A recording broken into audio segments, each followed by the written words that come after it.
Okay, the recording is started, and I think before the midterm we have been doing operator overloading. So we spent perhaps too much time on our operator overloading, and this time we'll start a new topic. Okay. So the new topic, it's called inheritance, and first of all let's see what is inheritance and why do we need it. Has anybody any idea what is inheritance and why do we need it or why do we use it?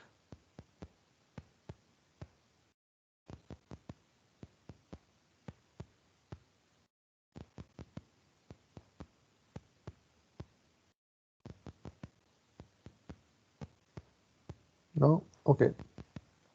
Sir जब So, हम एक class को modify करते हैं या उससे आगे मतलब और क्लासेस बनाते हैं, फिर उसमें चेंजेस करते हैं और उसको यूज़ करते हैं अपनी यूज़ के मुताबिक। यानी कि सर एक क्लास में कोई दूसरी कुछ चीज़ें किसी दूसरी क्लास की उसमें ले आना। okay. So what you said is that we take one class and then we add things to that. Okay. So this is, yes, very much inheritance, related to inheritance. But the key question is, why do we use it? What's the advantage of using inheritance? Sir already sir एक चीज़ हमारे पास मौजूद है तो उसकी कुछ features हम use करें, बल्कि बजाय इसके कि हम दोबारा से उसको आगे जाके यानी कि उसको दोबारा से डिफ़ाइन करें, फिर से डिफ़ाइन करें। यानी कि सर अलग-अलग चीज़ें बनाने के लिए हम एग्ज़िस्टिंग चीज़ से ही कुछ फ़ायदा ले रहे हैं। Very good. So, as Uzair said, the main objective or the main goal of inheritance is code reuse. Okay, so you do not need to reinvent everything from the start. If you have something which is already made and you just want to add some little functionality to it. So in that case, it would be a waste of effort to write everything from start. Let's say you have like a thing which does 90% of your work, okay? Which is, you have a code or a class which does 90% of your work already, but there's 10% more that you want to add in your new class. So you want to make a new class which will be basically incorporating that previous class, the functionality of the previous class, which will be 90% of the new class, plus you have to add some 10% extra. So in that case, if you write this new class from scratch, then basically you are doing a lot of effort for something that already exists. Okay? So you are reinventing the wheel in a sense. So in this case, it is very, very useful if there was a method that you could use the already existing class. So if you could use the already existing class in your new class, you directly have like 90% of your functionality is already done. Okay? Then you just add that 10% new functionality that you need in your new class, and thus your new class is made with very little amount of work. Okay, so we have reused the code that already existed in the previous class. So this is basically the main goal of inheritance, to provide you with a method which lets you reuse a lot of existing functionality or a lot of existing code, okay, especially in terms of classes. So, and C++ basically, or the object-oriented programming in general, the idea that you have to model the real-world problems, and real-world problems basically exist as objects, and these objects interact with each other. Okay, these objects interact with each other, and these objects are related to each other in different ways.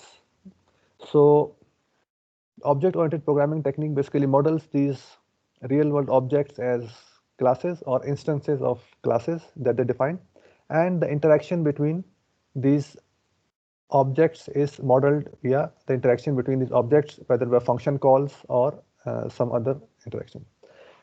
Then there is a relationship between these objects. If we see in the real world, let's say you are trying to model or write software for the working of a university. Let's take GIK as an example. Okay, so you want to write a software which basically is able to capture all the working of this university. So in this university, you have different objects, you have different departments, you have different kind of people, etc. So you model all these people and all these departments and all of the other entities as classes, okay? And then you will make objects of these classes which will interact with each other in your software. So if you look at these objects, they are related to each other. Related in the sense that, let's take the examples of different persons or different roles in this university. So you have a role of a student, and then you have the role of a TA, a lecturer, assistant professor, associate professor, dean, pro-rector, rector, etc. Okay, all these different roles exist. So when you make classes of these to model these different roles or persons, you will make a class student, okay, whose object will be all the students in GIK, and then you will make a class TA, lecturer, assistant professor, etc., etc. But if you look at the relationship between these objects share a lot of common attributes. A student will have a name, age, date of joining at GIK, etc. Similarly, a teacher, assistant professor will also have name, age, date of joining at GIK, etc. Okay, so a lot of data, it will be common across all classes. And let's say students will be enrolled in courses, teacher will be teaching courses. Okay, so there will be a certain number of courses associated with the student, and a certain number of courses associated with an assistant professor in the same semester. Okay? So these kind of data that we need to store for every object, the data that is common between these objects. I mean, if we make separate variables in separate classes for all these data which has to be common in all these classes, we'll be like redoing a lot of work. Okay, so we'll be, let's say if there are 10 classes and they share all this data, then we'll be copying or writing this code 10 times in every class, okay, declaring these variables, initializing them, assigning variables to them, values to them, using them, etc. All this code will be rewritten 10 times in all of these different classes. So this basically is a waste of time and effort. So code reuse is basically that all this common code, you write it once and then you basically reuse this code in all these classes. So one way of doing this is inheritance. So the way inheritance provides you a method of reusing this existing code is that what we can do is we can extract this common information, this common attributes from all these classes and put them in a single class. So let's say all these attributes that are associated with student, lecturer, assistant professor, etc., etc., we extract it from all these classes and make it a common class, a common class which we call, let's say, human. Okay? So we make a class human in which a human has a name, a human has an age, a human has a gender, a human has a date of joining at GIK. Okay, so all these common data, we put it in a single class, and then we, in technical terms, we say that all the other classes, they inherit from the class human. Okay, so student class will also inherit from the class human. The teacher class will also inherit from the class human. The pro-rector class will also inherit from human, etc. So when we inherit a class from another class, basically the inherited class receives all the data, all the functions of the class from which it inherits.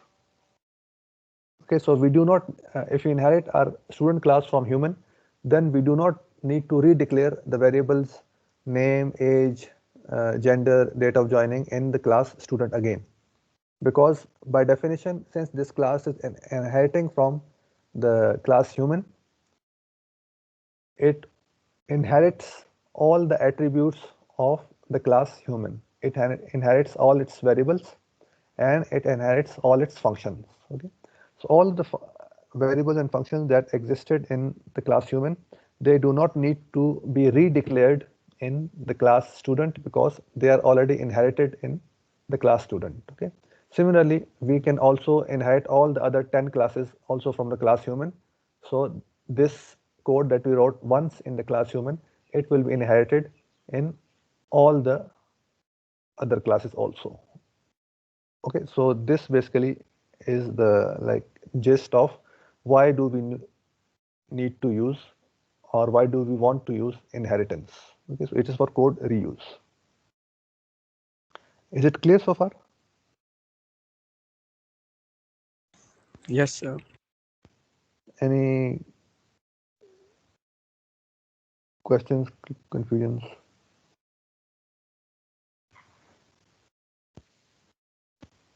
Okay. Okay, so there is some terminology associated with this process. So inheritance is the technical name for this process of inheriting data from one class into another. It's called inheritance. And let's say in our example, this class student inherits from the class human. So in this case, the class human is called the parent class and the class student is called child class. Or there are other names also. The class human is called base class and the class student is called derived class.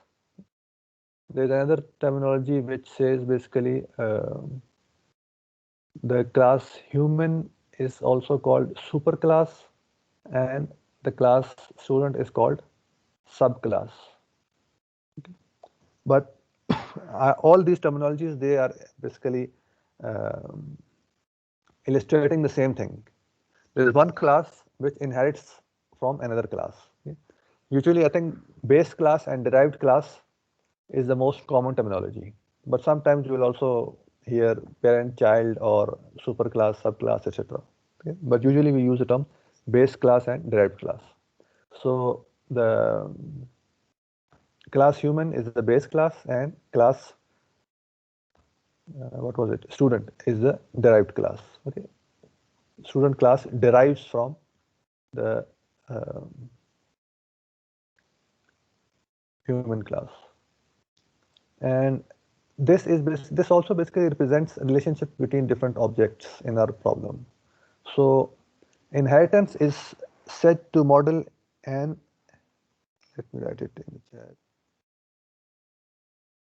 is a relationship. Okay, so basically a student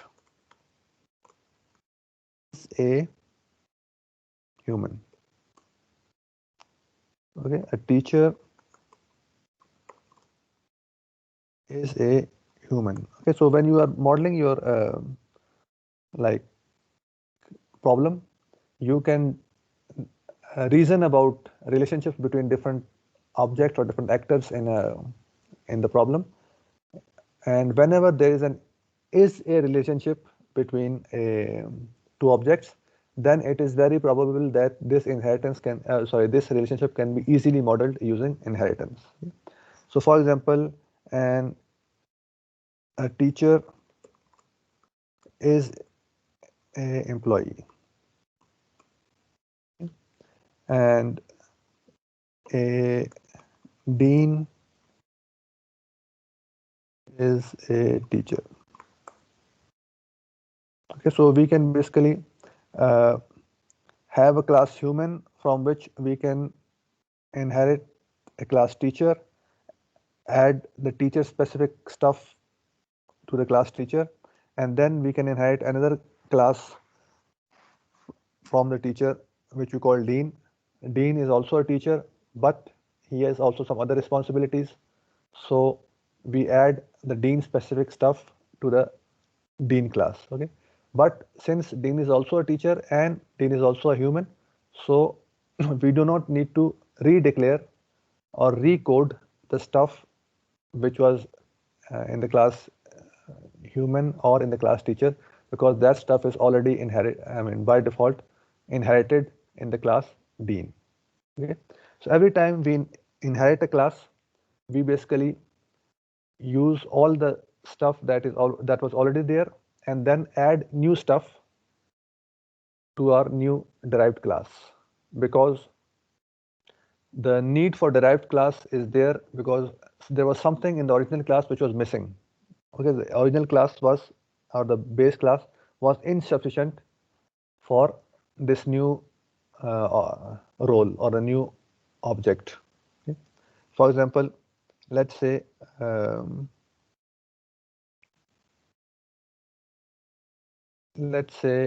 dean, what's the responsibility that the dean has that the teacher does not? Let's say the dean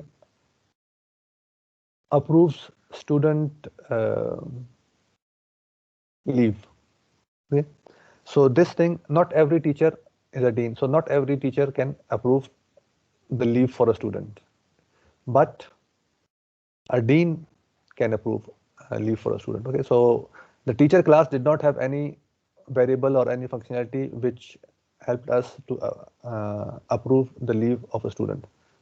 Okay, so the teacher class was not sufficient for our purpose, so we inherited a class dean from teacher, and in that we will add all the extra stuff which is needed for the dean but is not needed for every teacher. Okay, is it clear so far?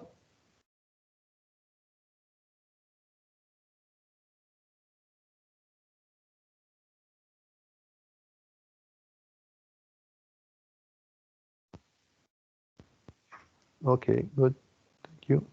So let's see this thing concretely in action. Let me open this and share my screen with you.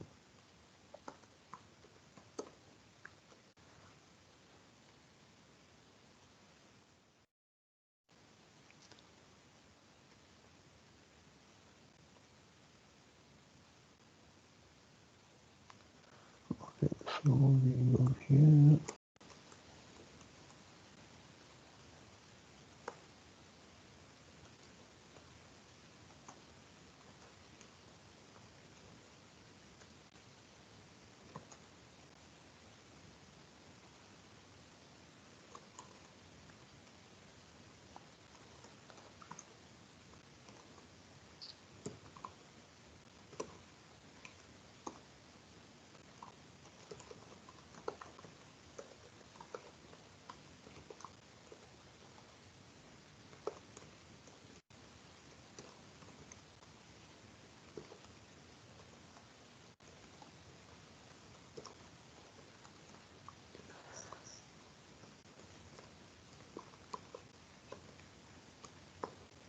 Okay, so can you guys view this screen? Is the Yes. terminal visible? Okay, Yes. thank you. So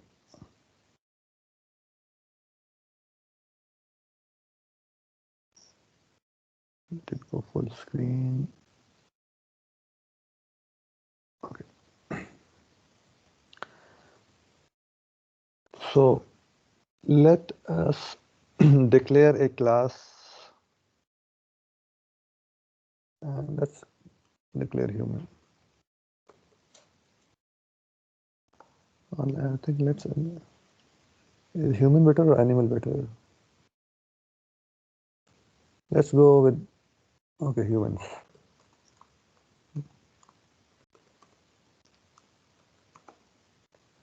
So every human has a name.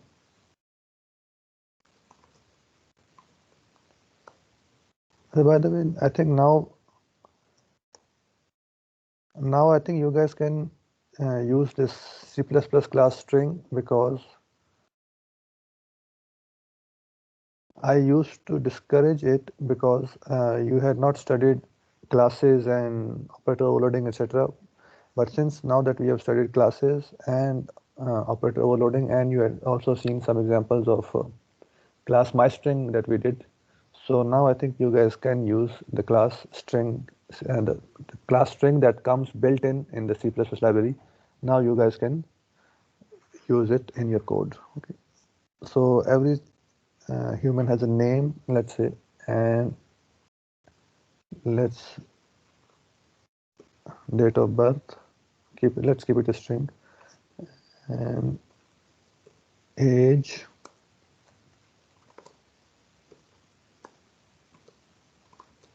gender. Okay. And then what we can do is we can basically give it a nickname.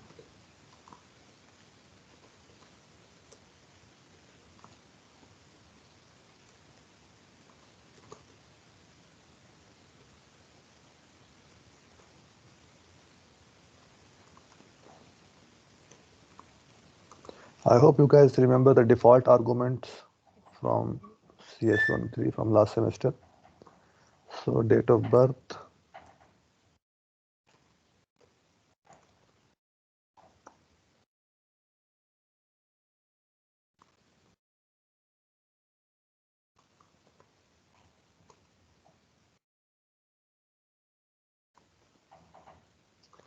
and age,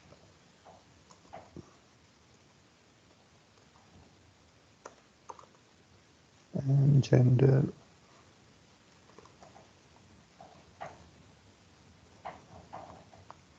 So let's say for the moment it's male. So name, okay, assign name.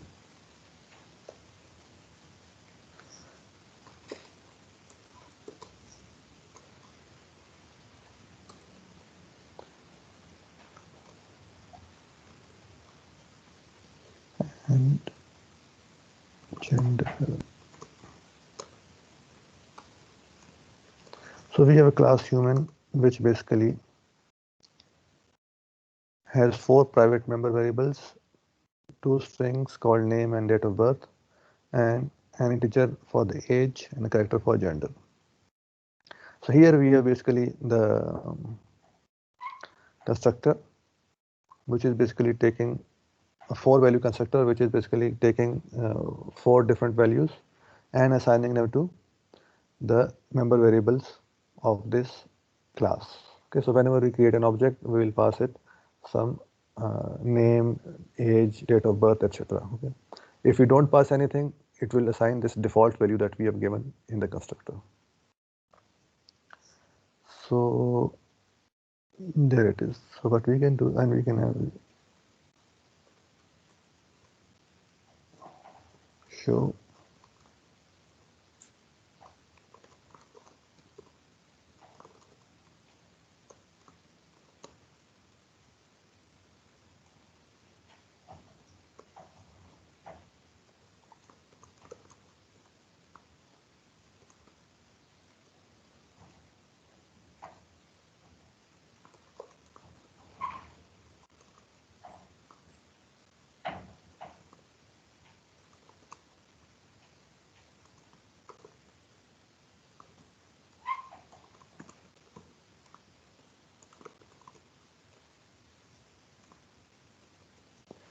okay.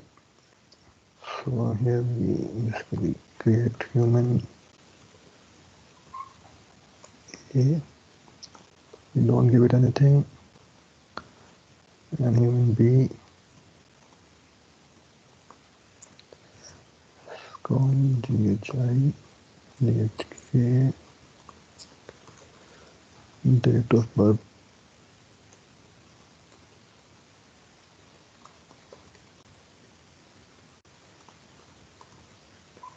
Age, let's say 24, and gender is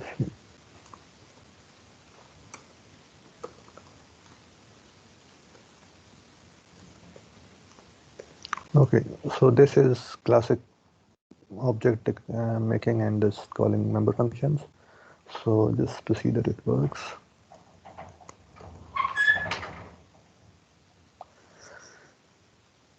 show has no return type. Okay. Yes, white.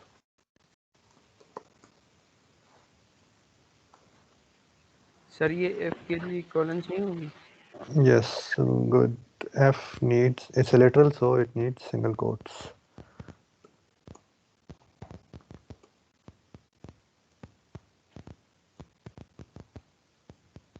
Okay. There you go. And okay.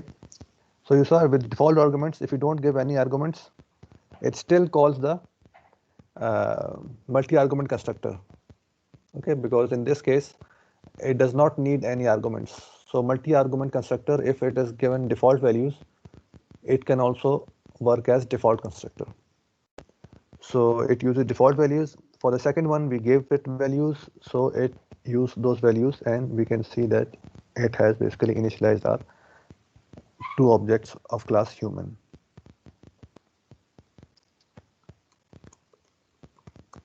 Okay. So from human, let's derive another class called student.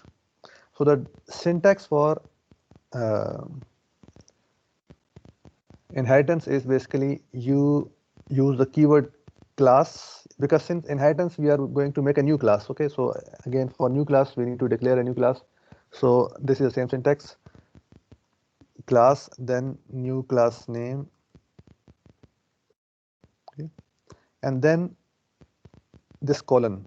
Okay, after new class name with this colon, and then we give an access specifier called public, private, whatever. But for the moment, let's use public, but access specifier, and then old class name, the class from which we need to derive. Okay, so this old class name, and then basically this, and here you write body of new class, and then we close it, and then semicolon. So this is a syntax for inheritance. Okay, so this and this is basically the start, this part and this part is basically the same for which is for a normal class. What's added is basically this part. This part is basically telling the compiler that this new class is not an totally independent class, but rather it is inheriting from an existing class. Okay. So concretely, we'll write it like this. If we need to inherit class student, so our new class name would be student, and we need to inherit it from human, so this colon. Access specifier, for the moment, let's use public, and then the old class name, from which class we want to inherit in the student class. So we want to inherit from human, and basically there inside these curly brackets we will be basically adding this new stuff related to student. Not every human is a student. It's not humac, it's a human. Not every human is a student, okay? But every student is a human. Okay? You see this is a relationship. So every student will have all the attributes. Since every student is a human, so every student will have all the attributes of a human. Okay, so all the attributes of a human apply to a student, but not every human is a student. Okay, so the student's attributes do not necessarily apply to every human. For example, a student is associated with a university. Not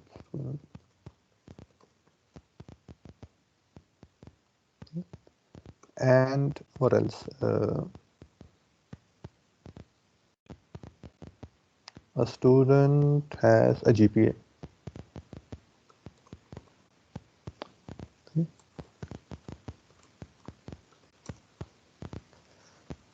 Let's say we call it student. Okay, so before we add anything here,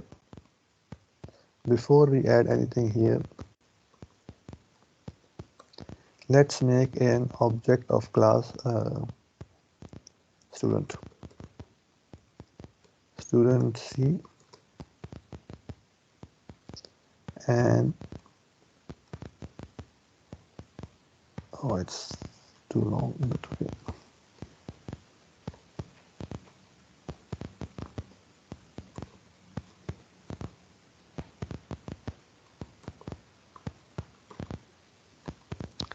XYZ and Jan and other things. So if so normally every object of, the class student will have all the attributes of the class human inside it, because it has inherited all these attributes. So even though inside the class student nothing is declared, but still we are able to do something like this, c.show.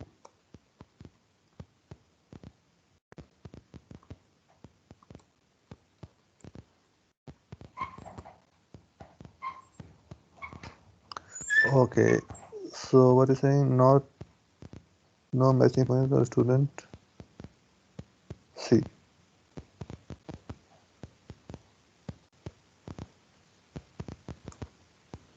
Okay, so struct, no, it's called inheritance. Okay, so for the moment I'll explain it to you, but for the moment let it like this. Okay? Like this, and then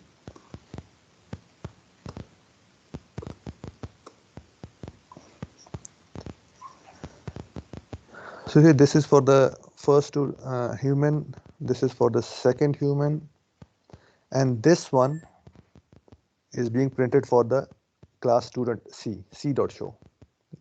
Why? Because C.show is basically inheriting all the attributes of the class human, all the variables and all the functions, including its constructor. So inside the object C of type student, there is an object of type human, okay, which contains all the attributes of the class human. So that object is being initialized using the default constructor. So that's why you see this ABC is M and 18 years old. Okay. So this was just to show that even though inside class student we did not write anything, but still the class student object contains all the attributes of the class human, because it has been derived or inherited from the class human. Now let us add some things to the class student. So here it is like what were we added? We had added string university float GPA, and here also we write a constructor which will basically, now since this is a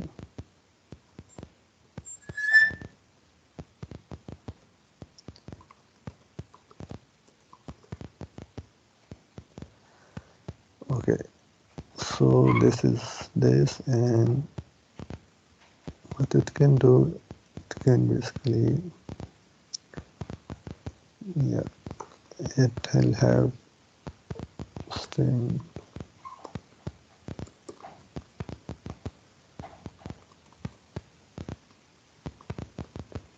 GKey and GPA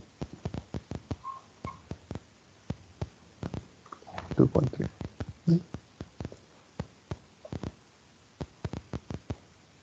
So what we can do is we can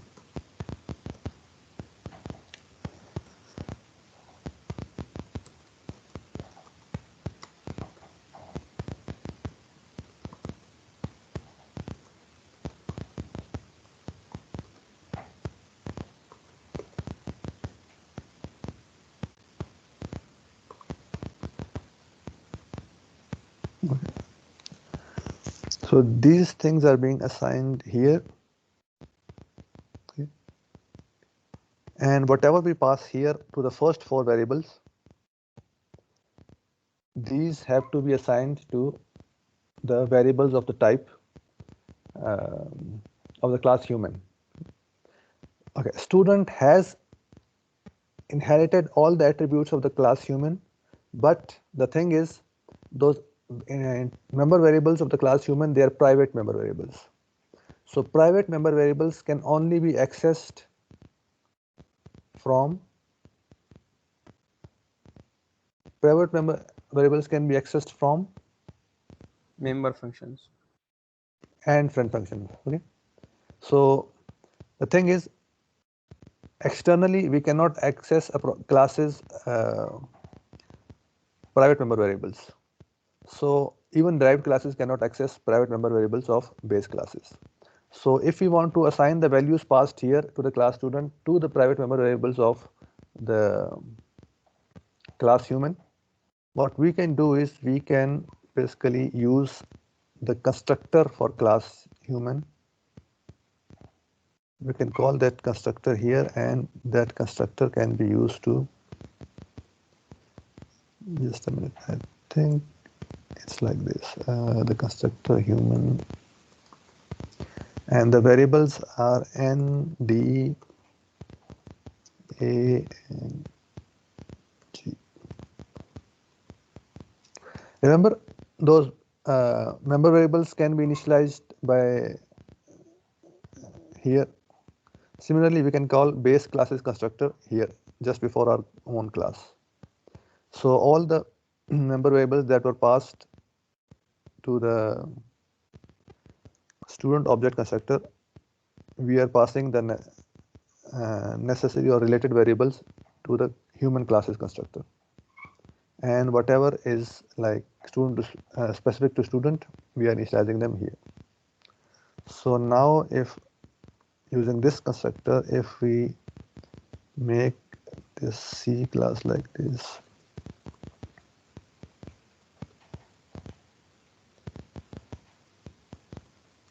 XYZ,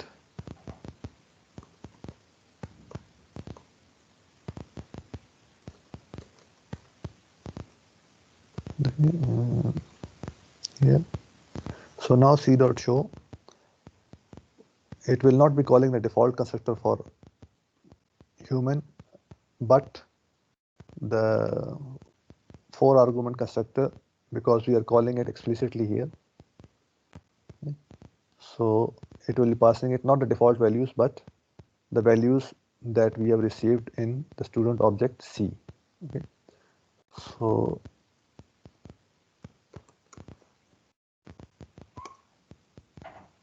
oops, conflicting float G, G is equal to 2.3, and what, G is equal to M. Okay, so there are two G's.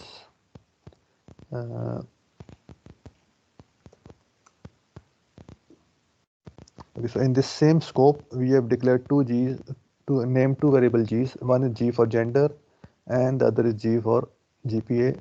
So let's call it GPA.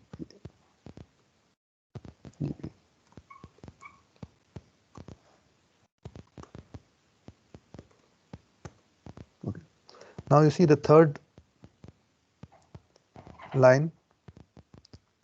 It is being called for student C, and here it is basically receiving all the stuff, the initial values that we passed to the object C when we were declaring that, initializing that object. Okay.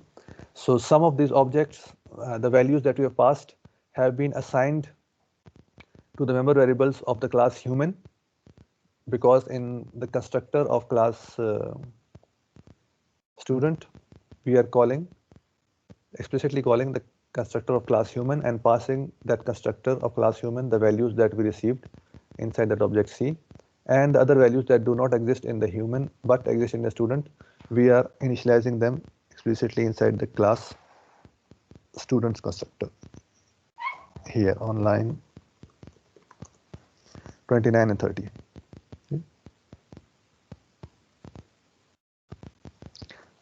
So yeah, so this is to show that inheritance, we can reuse the existing stuff. And in our programs, when we model our programs, there are a lot of opportunities of code reuse because many relationships between different actors or different classes are is-a relationships. Often you will see that there are a lot of like is-a relationships in your program. All these is-a relationships can be modeled using inheritance. Sir, if you want to see out uni and GBA also, so we will declare another function for it. We can do it in the same of the human one. No, not human, because the class human has no notion of GPA. The class human only knows about its own variables. Okay, and it does not have the variable GPA. So inside this function show in the class human, we cannot display GPA. Is it clear?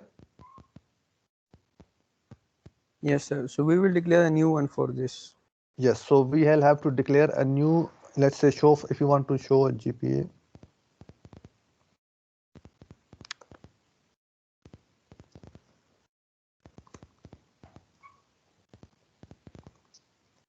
And here we can basically display the, let's first display the GPA and okay, I'll come to your question in a while.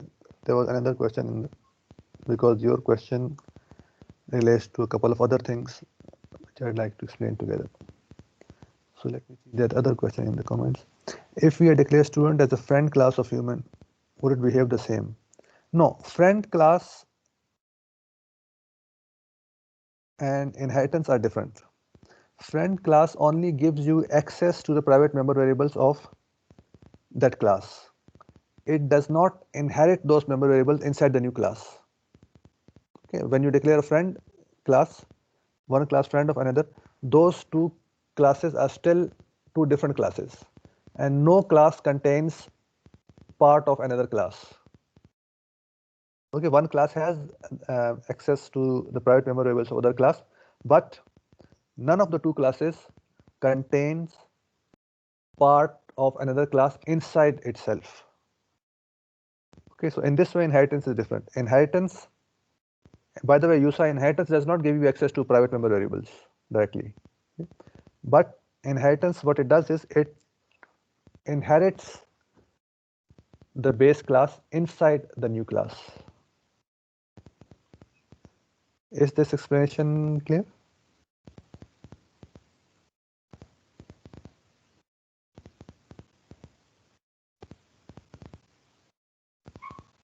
The difference between friends and inheritance?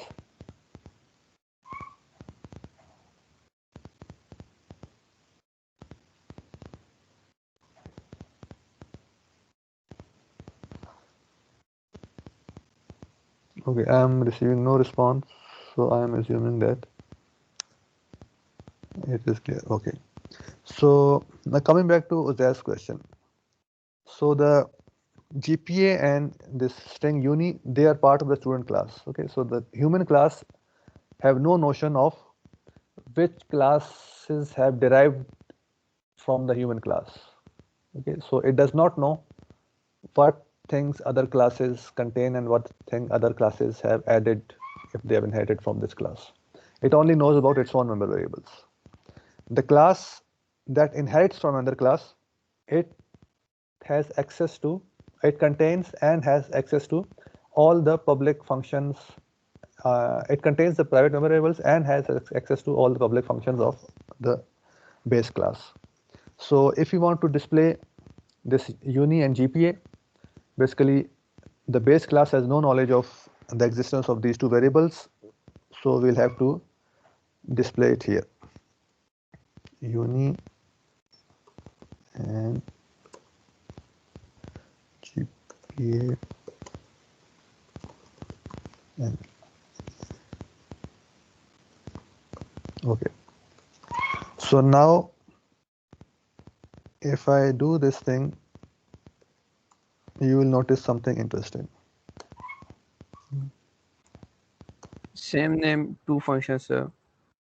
Yes.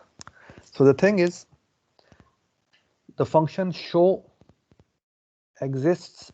Let me go back to the code.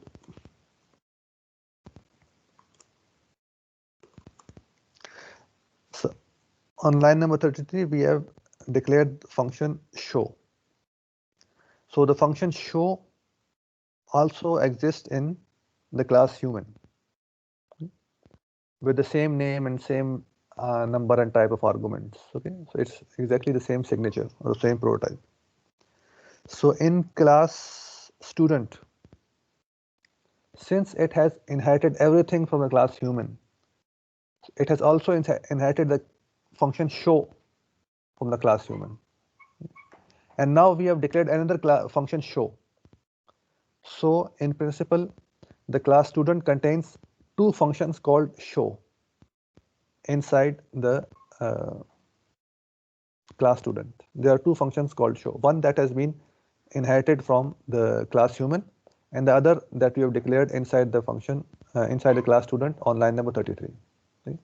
And when we call c.show, C is a type object of type student, and it contains two functions called show.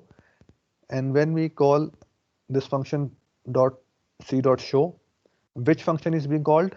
As you guys saw, it's calling the function from the derived class.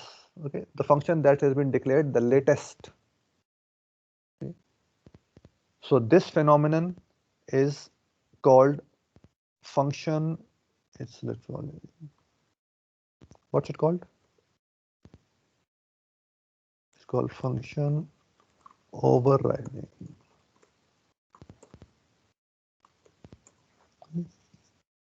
So this function is called overriding. This new function show has overridden the function show which existed inside the class human. If there was no function called show inside the class student, then there would be only one inherited function show from the class human inside the class student.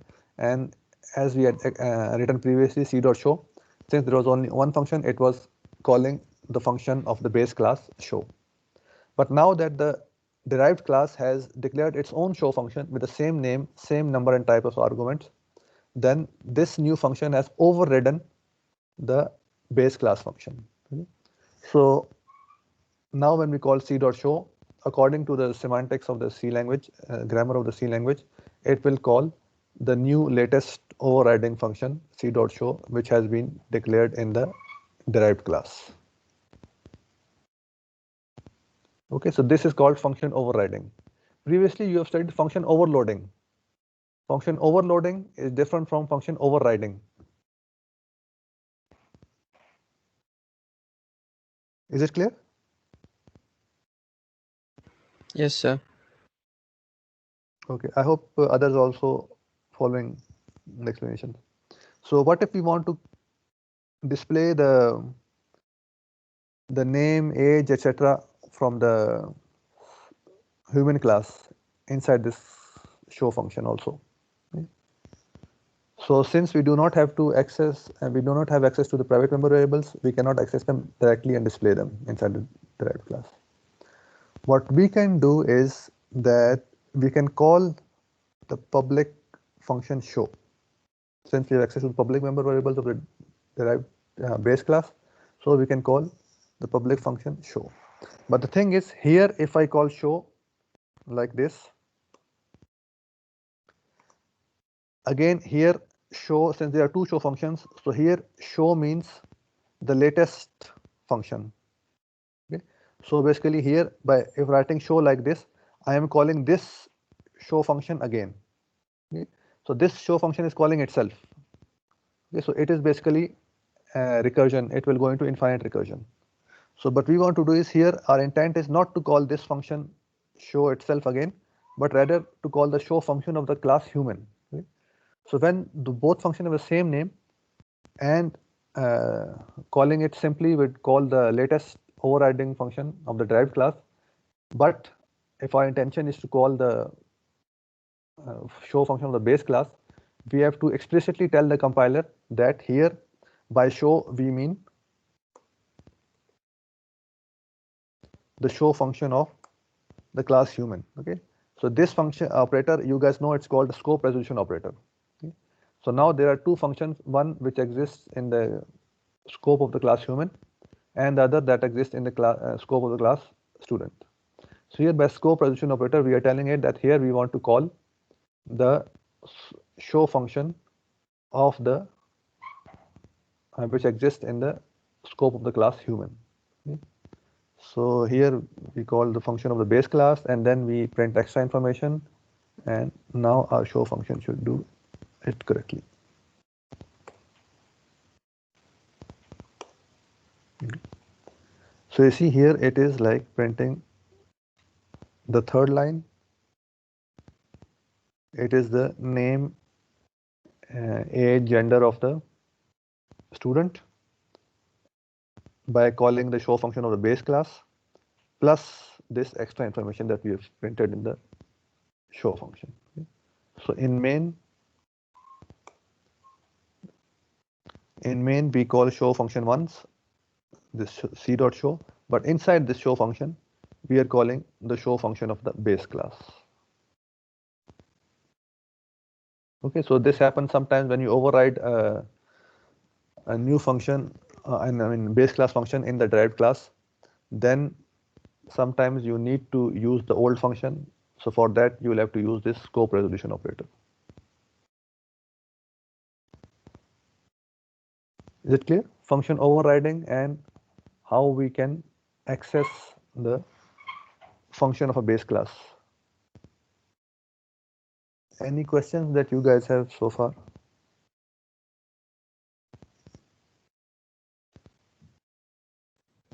Sir, if you want to print only GK and GPA, means the UNI and GPA, so what will we do then? We will declare a separate function for that, or the same function can do this? No, I mean, what we had previously, it was doing the same thing, no? For example, No, sir. No, sir. If we want to keep the both functionalities, means this one Acha, okay. that it can Yeah, print the in whole that thing. case, we can have a function called show2, which does just like only this thing. Is that what you wanted? Yes, sir. But then we don't need the other function void show. Ah, like this? Yes, sir. If we want to print only the things of the parent class, so we will call the show function, which is already in the human class. And if we want to print this GK and GPA, so we will call this one. So then there was no need of the function which you commented. Yeah. In that case, yes. If you want to do it separately, yes. But usually what happens is when we override something, we either do a completely different thing, and in that case, yes, we will name it show and not call this human show. But sometimes and many times we also need to like do the original thing. So for that we need to call the original function, and for that we need this scope resolution operator.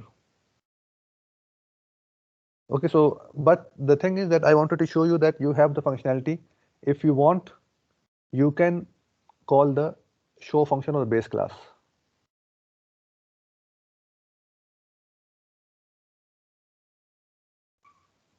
Okay. Yes, sir. Okay. Any other questions?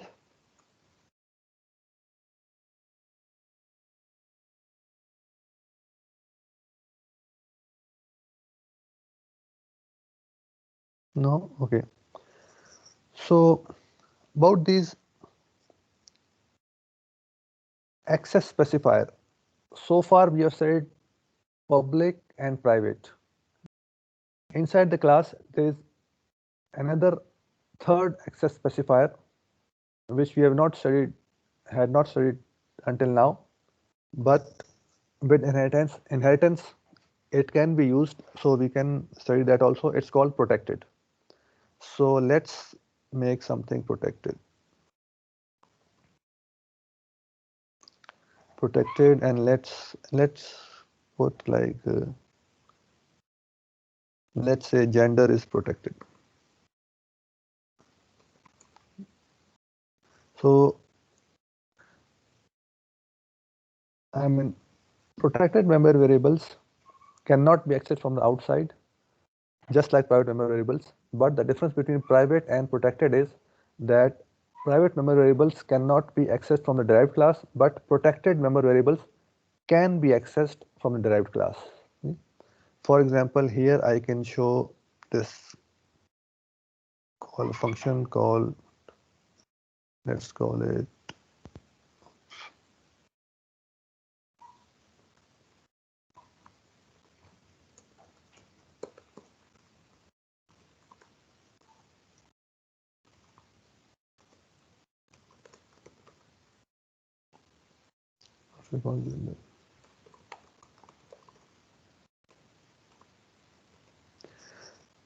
so private memory variables, sorry, protected memory variables can be accessed from the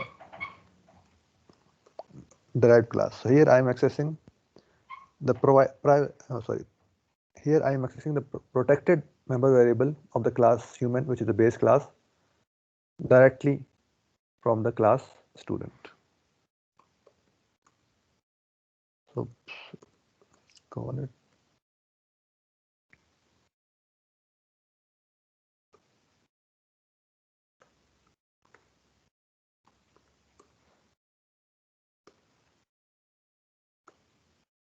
So you see, I am able to access the protected memory variable of the base class from the derived class. But if I try to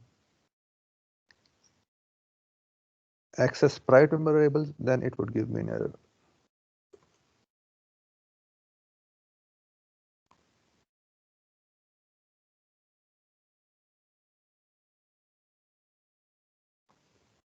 Now it would give me an error that private memory variables cannot be accessed from the derived class. Name is private within human. Okay, so we can't access it inside the derived class directly. But protected memory variables can be accessed from the derived class directly. So this is about protected memory variables. And what else can we, oh yes, one thing is very important. So as I said, inside this class object student, for example, inside this object C of type student, there exists an object of type human. Okay? It does not have a name like object A and B. They are also objects of type human, but they have names A and B. We can access them directly using names. Inside the class, inside the object C of type student, there exists an object of type human because it has inherited everything from the human, but that object does not have a name. Okay?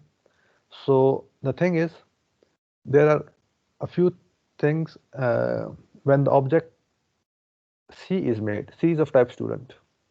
So C is made.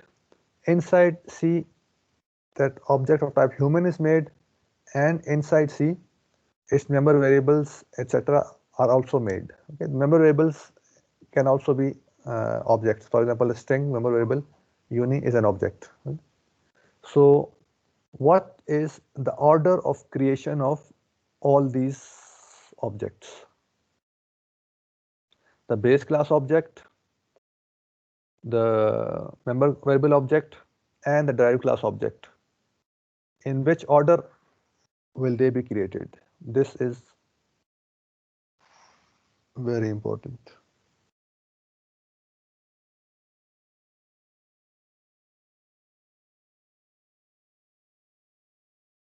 Any guess? Sir, first of all, I think base, then the derived. Okay. What about member variables? Member variables, sir, the member variables of base are created inside while at the time of the creation of the base class. And the Yes, member but let's talk it in this terms. When will the constructors be called? When will the constructor of the base class be called? When will the constructor of member variables be called? And when will the constructor of the derived class be called? Sir, at the time of creation, constructor is called when an object is created of that class. Yeah, So whenever but in this, what will be the order of calling of constructors? in student C or human B, C, student C. I think, sir, first human will be created, class human will be created, which is the base. Okay, then Then the member functions of the class human, the constructor for those members.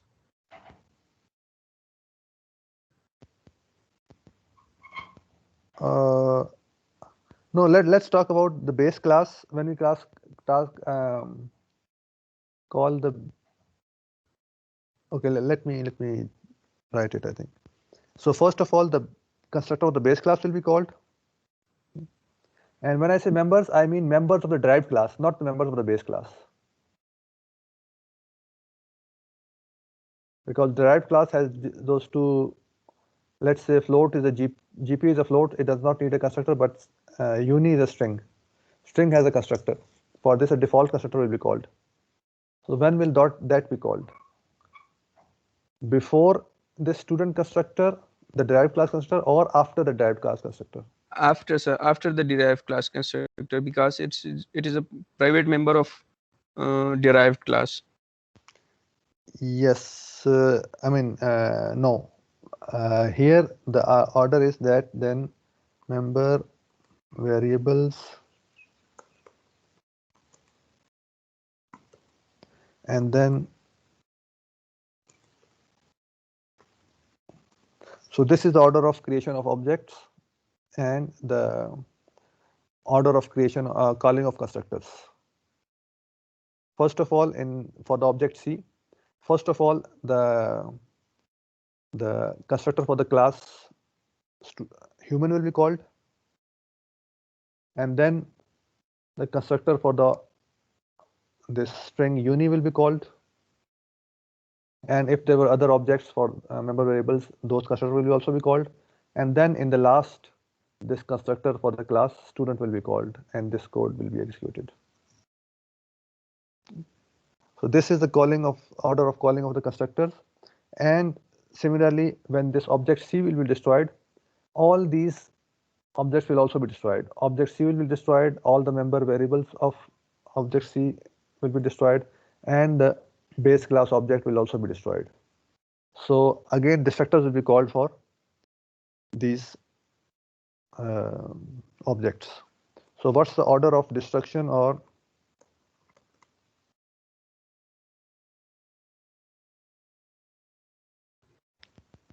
calling of destructors? It will basically be the reverse order. First of all, the derived class destructor will be called, and then basically member variables, and then in the end, the base class destructor will be called.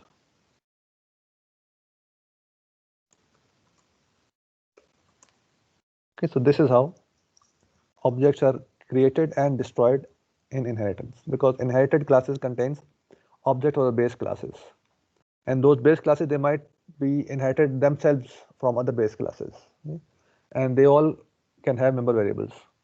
So you will basically apply at every step, you will apply this scheme for constructors. First of all, the base class constructor, then member variable constructor, and then derived class constructor. And for destructors, it's the reverse order.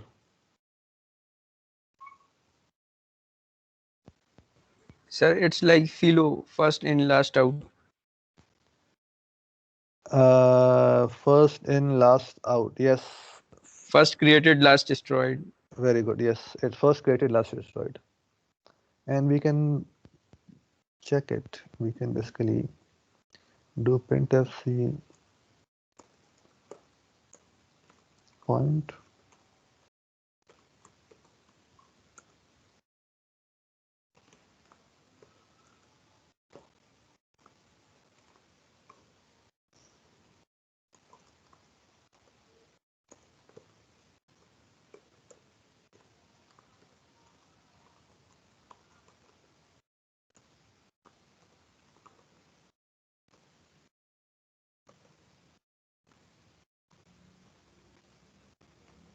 So let's make a point P. Point P is a member variable of derived class student. So here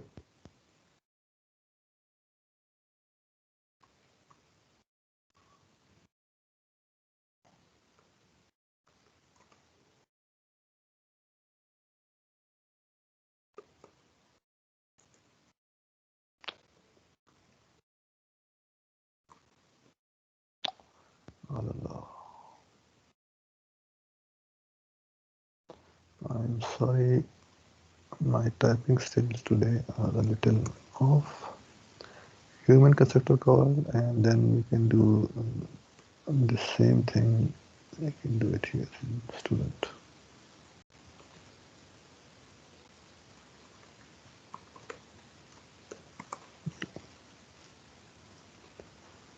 The human constructor, we are calling it here explicitly, but even if we didn't call it, it will be like called automatically.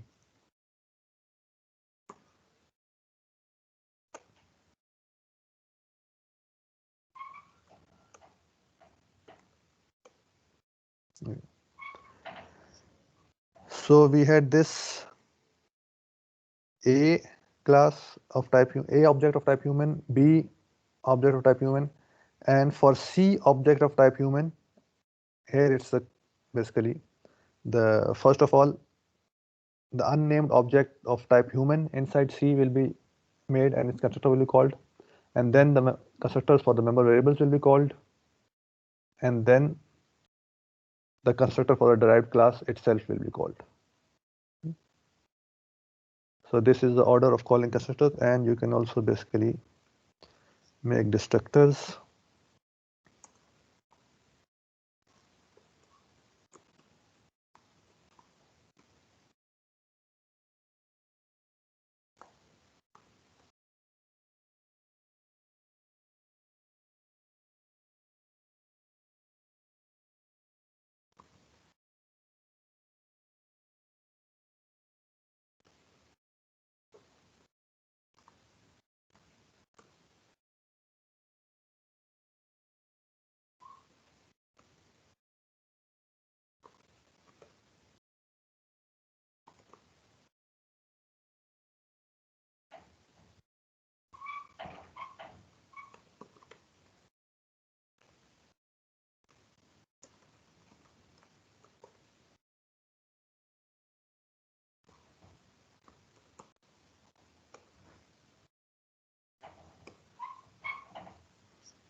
Student.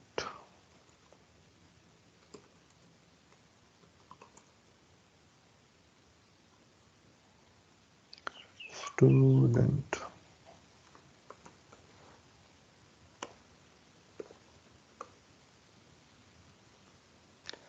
So these were the A, B created, and then this was C created, then this was stuff printed, and here basically C is destroyed first. So first of all, student destructor called, derived class destructor, then the member variable destructor called for point, and then the base class destructor called for human. And the same, since A and B are also destroyed, so first of all B destructor is called and then A destructor is called.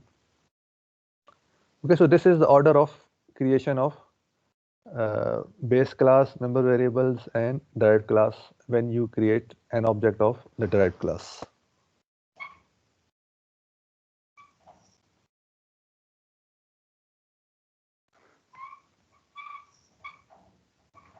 Is it clear?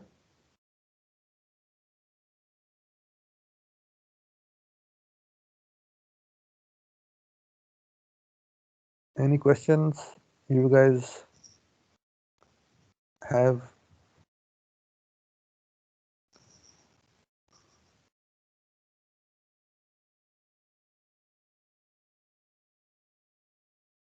Okay, I think only 2 people have been responding today, so I hope the others are keeping pace and are also present. Okay, thank you. So we'll continue this topic in the next class. So your lab, a few comments about the labs today. Give me 5 minutes. Sorry, the class time is over, but give me 5 minutes. So we'll continue this topic in the next class. Your lab today is basically, so far what you have been doing in your assignments and in labs is that you are basically writing your own code, but you're using the functionality which you have been taught inside the class. So you have been only using the default vanilla C++ code and C++ library. Okay, the default library that comes with C++ standard library. So this time we are trying to make you use an external library. So you guys know the principle of library, right? Library is basically the functions that have already been coded and compiled. For you guys, what you guys do is you just include the header file and link with the library, and then you can call all the functions of that library inside your own code. Okay? So what we are doing is we are asking you to basically link with an external library and call those functions. And why we are doing this? First of all, you are going to need it in your projects. And secondly, whenever you write code, 90% of the code that you will write, that will be code that has already been written, and you will be using other people's code 90% of the time, okay? Even in your professional life. So it is important to get to know how to link with the libraries and how you can access other people's code by linking with them and call those functions inside your own code and use them for your own benefit. Okay, so this will give you an experience of linking with an external library.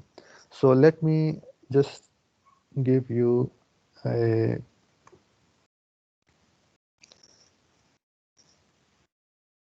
introduction, not the introduction, but just let me show you the library. So there's this library called SDL. So SDL library. Can you guys see this screen, the browser window? Yes, sir. Okay. So SDL is this graphical library, simple direct media layer, which gives you functionality to use your screen for graphics. So far, the default C++ library, it basically lets you use your screen, you output your screen, but the screen is divided into characters. You can only output characters on the screen. For these graphics kind of things, you need to access your screen as in the form of pixels. So the STL library does not let you access your screen in the form of pixels, but there are other third-party libraries which basically provide this graphical functionality and let you access your screen in pixels so that you can draw rectangles, other figures on your screen and show images on the screen. One of those libraries is SDL. Okay, SDL is an open source free library. So we'll link with this, and you can basically explore this link on your own. What I wanted to show you was that there is this very good series of tutorials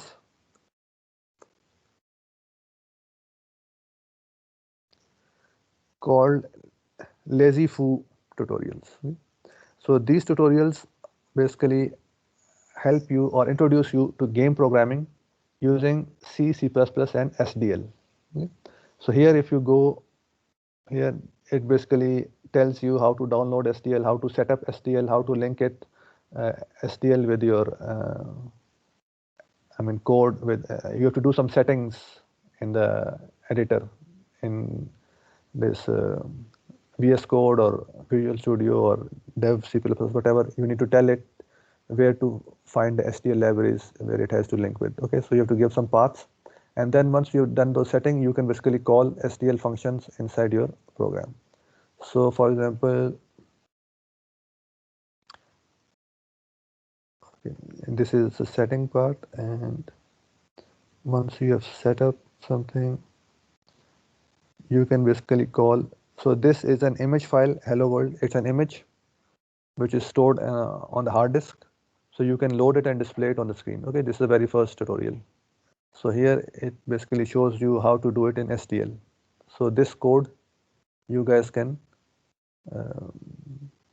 read this code and try to follow these tutorials and try to familiarize with STL so that you guys can call STL function inside your code. Okay, so pixels, yes, pixels are small dots. Your screen, it by default, it is accessed as characters, but modern, and I mean that was the case for very old screens. Modern screens, they come as I mean, you can access them as series of dots. You can display things at the very fine level, not as characters. Okay, at very small dots. Those small dots, they are called pixels. You can give them different colors, etc., draw different shapes, whatever you want to do. Okay, so all that is handled by your graphic driver, and you can, I mean, access it using your code. So STL basically helps you access your screen as pixels. Share of all of these videos on Zimbra, uploaded it. Okay, so I'll upload today's code on GitHub, and these two links to the STL library and these lazy-foo tutorials, I will send it to you using Zimbra, and tomorrow you will try to do these settings and try to link your code with STL in the lab. Okay? And once you have done that, please continue these tutorials at home this week and during the vacation, and I'll announce the projects, I mean make announcement relating to projects at the end of this week, so you guys can start working on your projects. Okay? So yes, that's all from my side. Thank you very much for your patience. No vacations, come on. Last week was your vacations. Any question so far?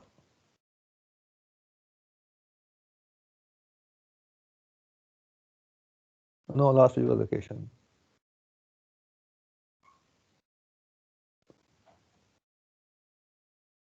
Okay, so I'll stop the recording.